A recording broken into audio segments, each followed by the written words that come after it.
Welcome to the Roundtable Perspective. I'm your host, Tom Roach. I'm joined today by my guest, Dr. Lisa Jennings, who is going to talk to us about author Yoko Tawada. Dr. Jennings, thank you for joining us. Thank you for having me on the program. For starters, why is a professor who teaches German writing about a Japanese author? Yes, well, Yoko Tawada was born, she is Japanese, she was born in 1960 in Japan, but she's lived in Germany since she was 22. She's a really fascinating author because she writes in Japanese and in German. Her writing has gone through a process of, at first, translation by others from what she wrote in Japanese into German. Then she started writing her own German texts as well. She sometimes publishes bilingual editions of her works.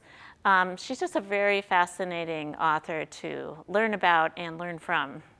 And in the U.S., people might be familiar with what kinds of things? Yeah, so she's not widely known in the U.S. Not all of her works have been translated into English.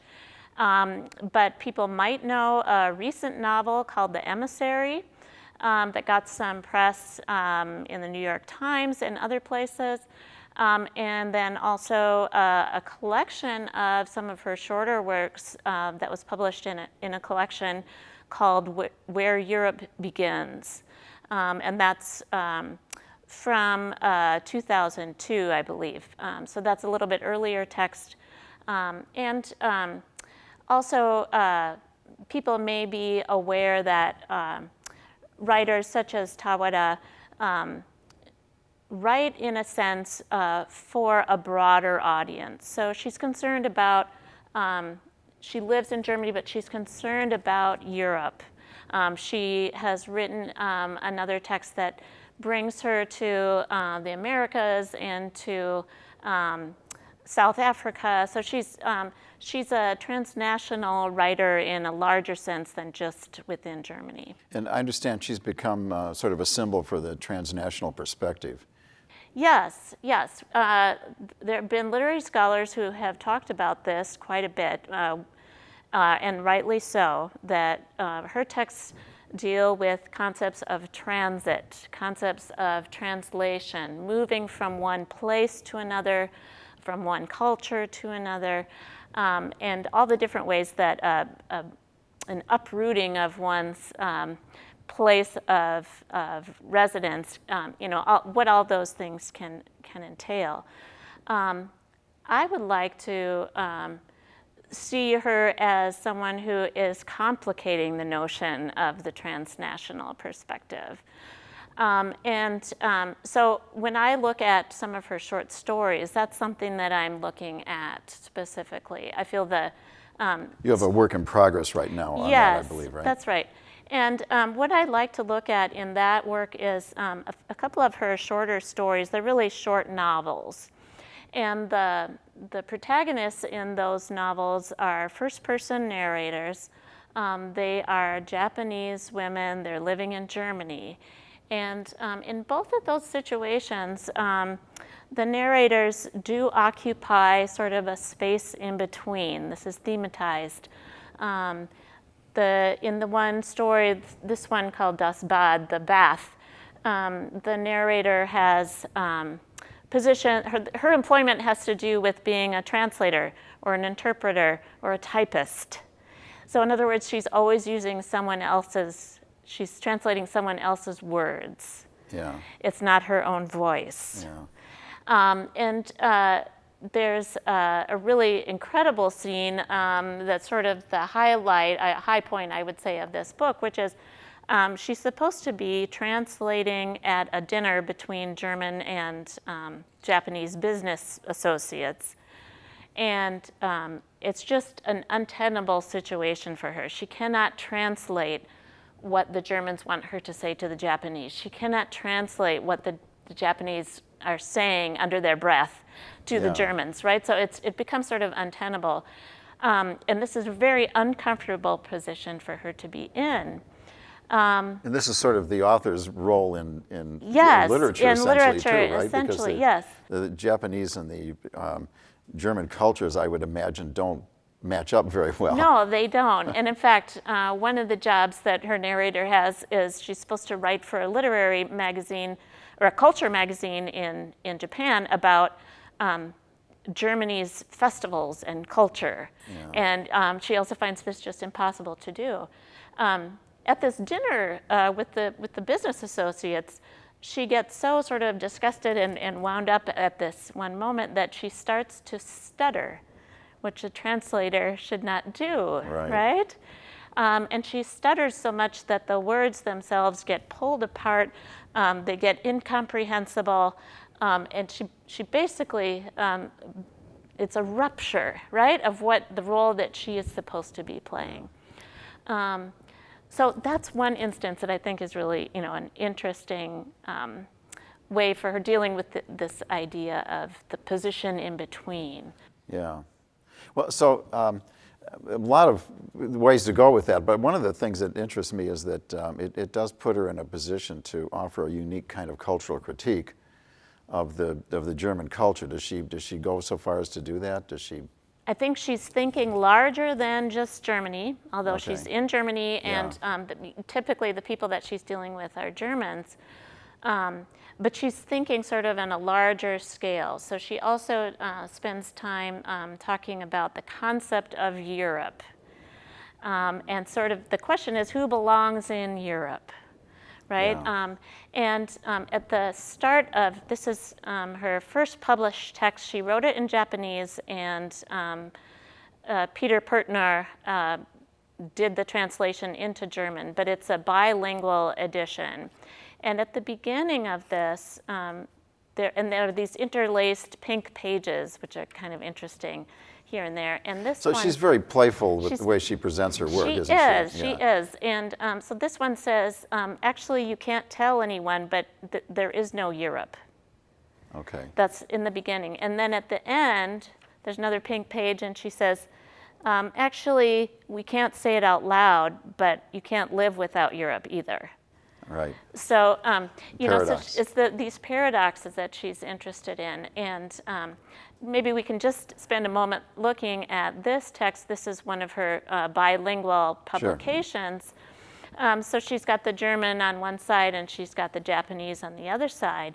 But you notice the pages, one starts from the back, that's the Japanese, and the other starts from the front, that's the German.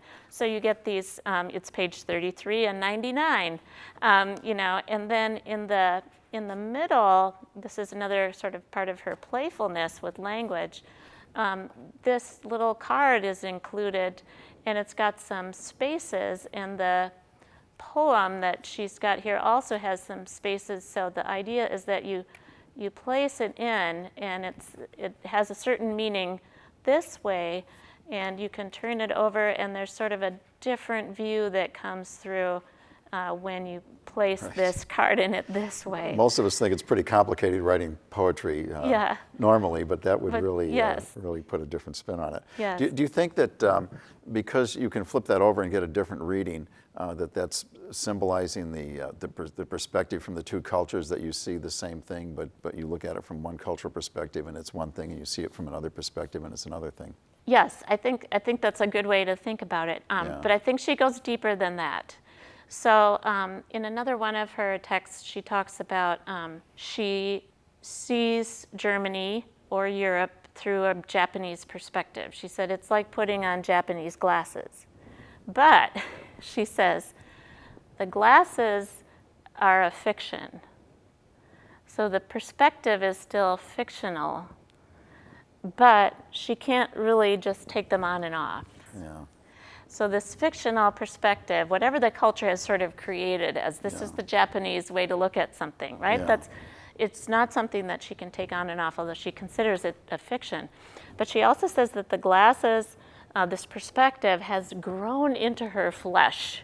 The idea that cultures are fictions, this is something that's been around in cultural criticism for a while. Yeah. The idea of Benedict Anderson talking about the imagined community, and that nationalisms are built around these kind of fictions, these imagined attributes. So she's kind of along those lines saying, well, even my Japanese perspective is something that's a fiction, really. But at the same time, these fictions play out on real people's body in real time.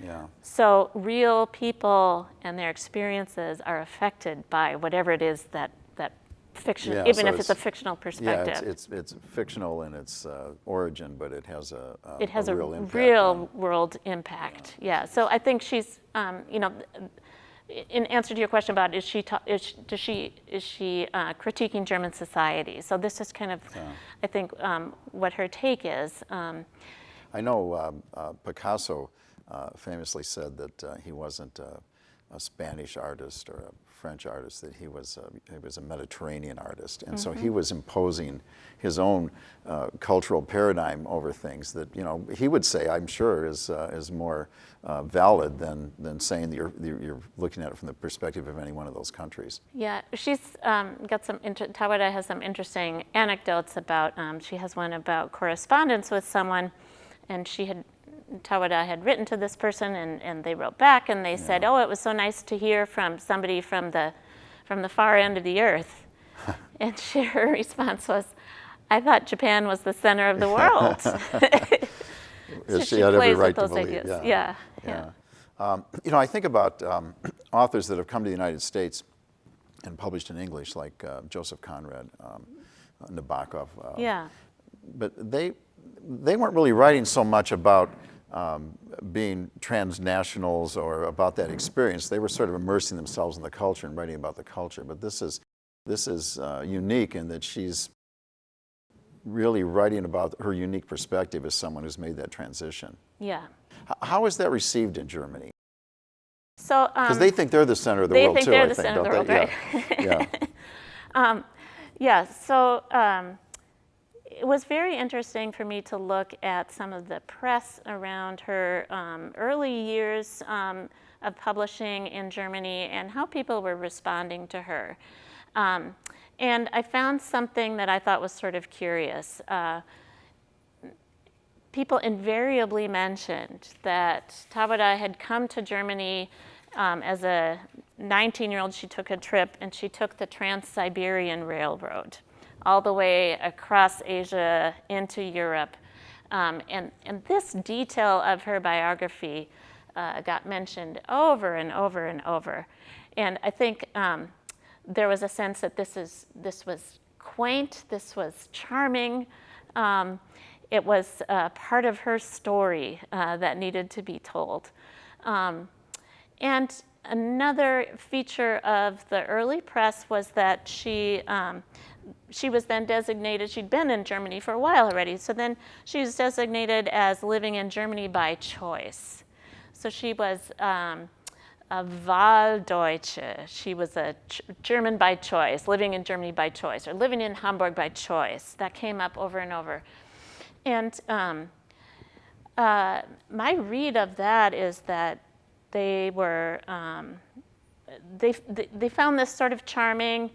They were sort of subtly, whether they knew it or not, pointing out she's not one of the minority groups, the people of Turkish origin who are living in Germany, more of a group that, so she was sort of non-threatening in that way.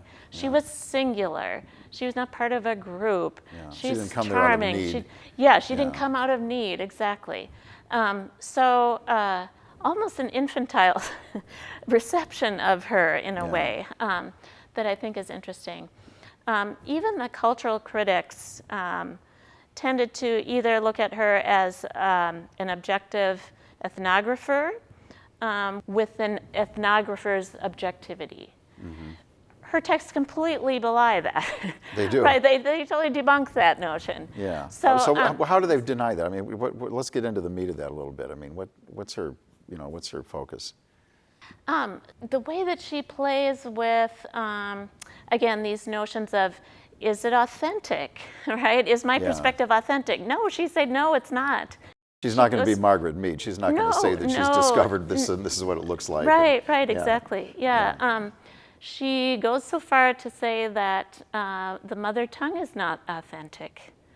The way that she plays with language is another way that she sort of debunks these notions of authentic speech.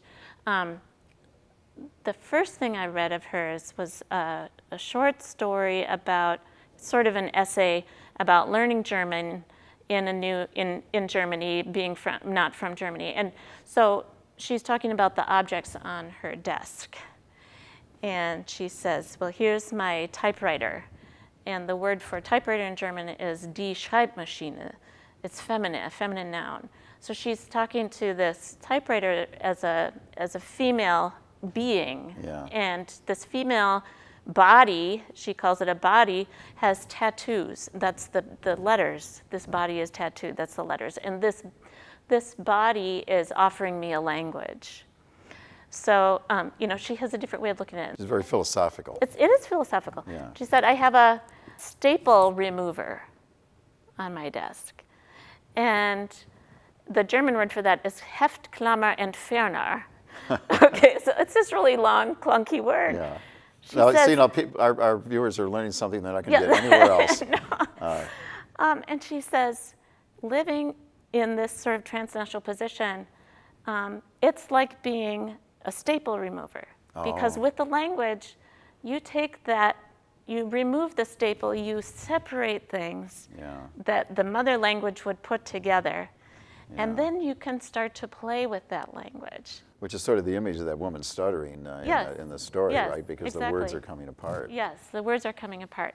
But they're not coming apart to reveal a deeper truth, are they? They're coming apart to just show that things come apart, it sounds like. In two of the stories, so it's an interesting question, because in two of the stories that I've been working on, this first-person narrator ends up at the end without language. So they're coming apart. How do you mean ends up without language?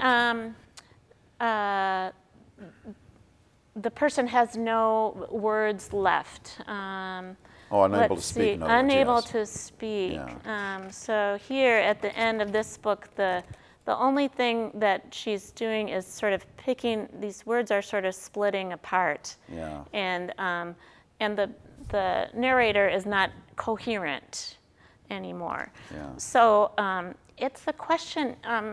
Literary scholars are kind of divided on this. Some say this is an absolute indictment of German society. The transnational has the person, the non-native German has no voice. Oh, I see. Others. But is she saying that, or is she just saying that it's too difficult to combine the two? So right. So I think she's being more playful than only somber, right, in how she's dealing with that. And these moments where I was talking about kind of this rupture, right, I think they're almost sort of Dada-esque, right, this stuttering these syllables, and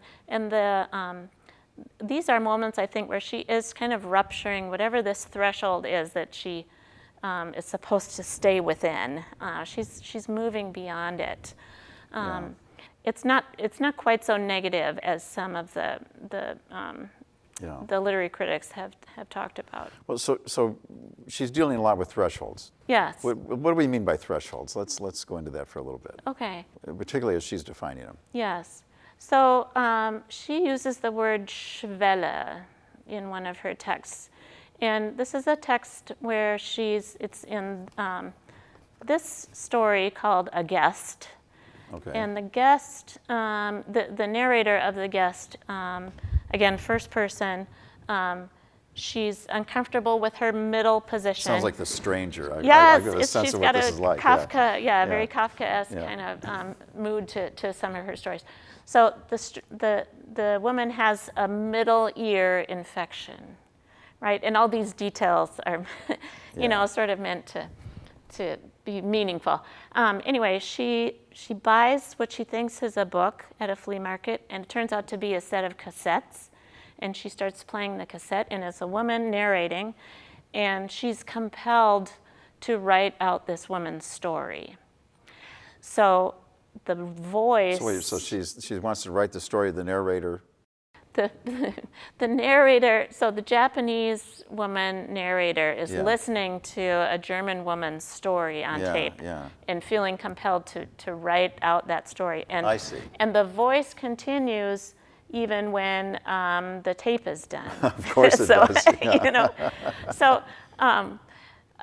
You know, there's this slippage, right, between something that is kind of a believable story into Yeah. something that is just completely surreal, right? Yeah.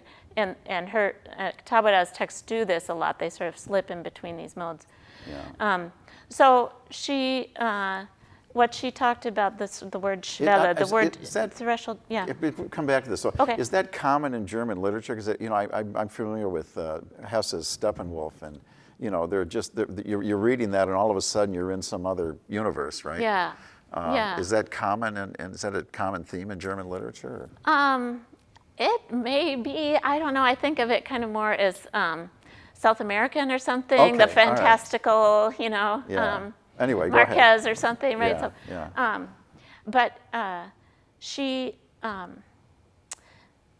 she wants to get rid of this voice, right? But she has a certain won't race stop. it won't stop. Yeah, she's afraid. The quote is, she's afraid it will elegantly choke her, this Yeah, voice. yeah.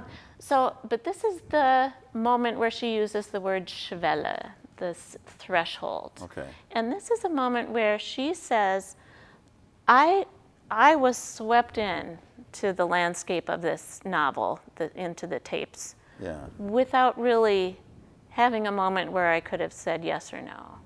So that one is sort of porous. She's sort of drawn into it. And then there are other moments where I feel And the where threshold there is her kind of crossing over crossing into this world over where into this other world. that isn't Yes. connected necessarily to physical reality. Right? Yes, yes. You know, and then some of these other ruptures that I've talked about a little bit. Those are places where I think she has consciously ruptured.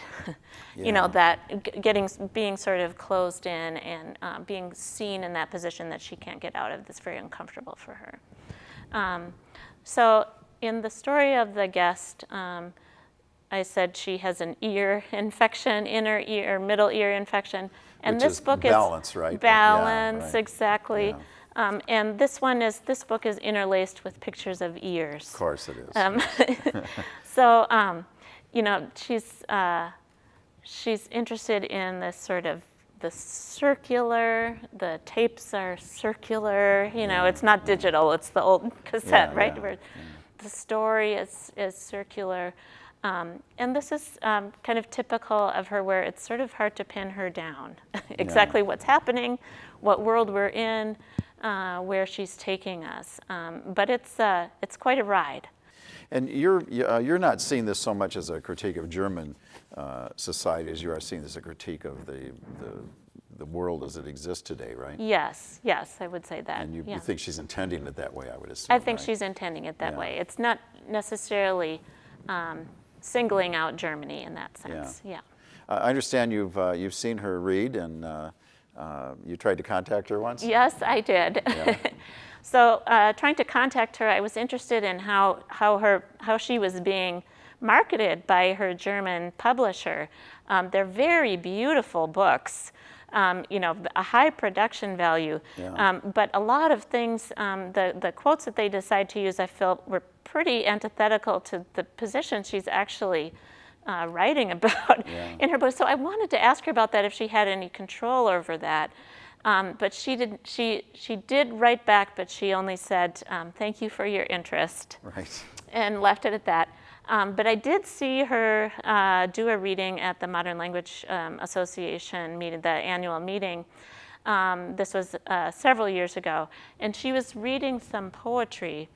And during the reading, she had these pieces of paper with words on them. And she was sort of floating them into the air around. They were falling off the table and, you know, over here to the people on the panel with her. And so she's back to your theme you were talking about, right? Of the yeah. words breaking apart. Words breaking apart, and this kind of playfulness too with words. Yeah. Yeah. Interesting. Is she? as we're getting to the end here, but I mean, is she sort of a celebrity in Germany? I mean, do people who don't read her know her name? Do they talk about her? I don't know if she's dinner time conversation necessarily, Yeah. but I think the literary scene is quite aware of her. She has won a number of prizes now in Germany. At first it was prizes for people who are non-native speakers of German, but now it's really moved on to for example, the Kleist Prize, which is a very important honor on the German literary scene. Interesting. Well, that's all the time we have for our program. Thank you to Dr. Lisa Jennings for joining me today on the Roundtable Perspective. I'm Tom Roach. I'll see you next time.